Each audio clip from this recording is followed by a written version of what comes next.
This time Suck, and in this video we are looking at Elizabeth I, her accession and her consolidation of power. So first of all we need to look at Elizabeth's accession, as when Mary I died in the early hours of the 17th of November 1558, Elizabeth was alerted by William Cecil, and he rose to Hatfield in order to alert Elizabeth about her succession. Now Cardinal Pole, also known as Reginald Pole, died the same day as Mary, and he was the Archbishop of Canterbury under Mary I. So this meant that Elizabeth had flexibility in choosing her own advisors, and many of Mary's advisors knew that Elizabeth's accession would result in their downfall, yet nobody attempted to alter the succession. And this was because it was the lawful succession as defined by Henry VIII, and Mary had recognised Elizabeth as her successor. Philip of Spain had reinforced the idea that Elizabeth was Mary's successor when he sent his envoy, the Count of Feria, to see Elizabeth the previous month.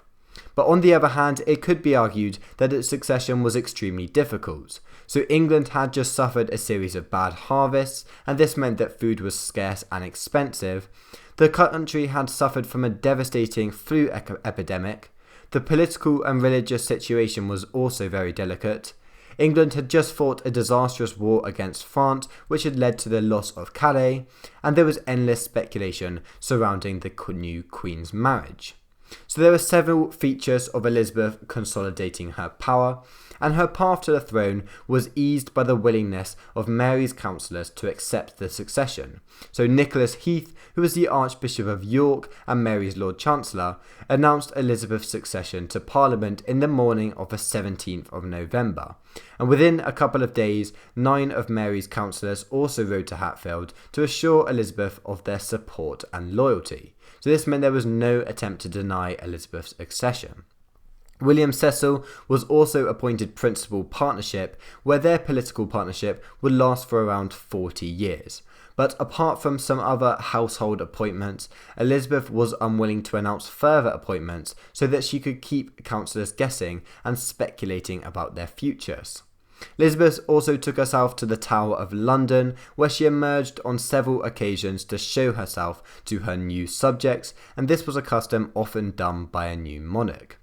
Elizabeth had also gained certain measures of international support, and the Spanish ambassador, the Count of Feria, had visited Elizabeth several days before Mary's death, and Philip II was keen for a marriage alliance between them. Now, although nothing came of this, it did show that Philip was unwilling to disrupt Elizabeth's succession. But Elizabeth did proceed quickly to her coronation, where on the advice of astrological advice, the chosen date was 15th of January. And the population mainly greeted Elizabeth's coronation with joy, as pageants and orations were set up the day before her coronation, and this severely contrasted from Mary's accession. But on the day of her coronation, Elizabeth was crowned and anointed by the Catholic Bishop of Carlisle, Owen Oglethorpe. So thank you for watching this video, and see you soon. Bye.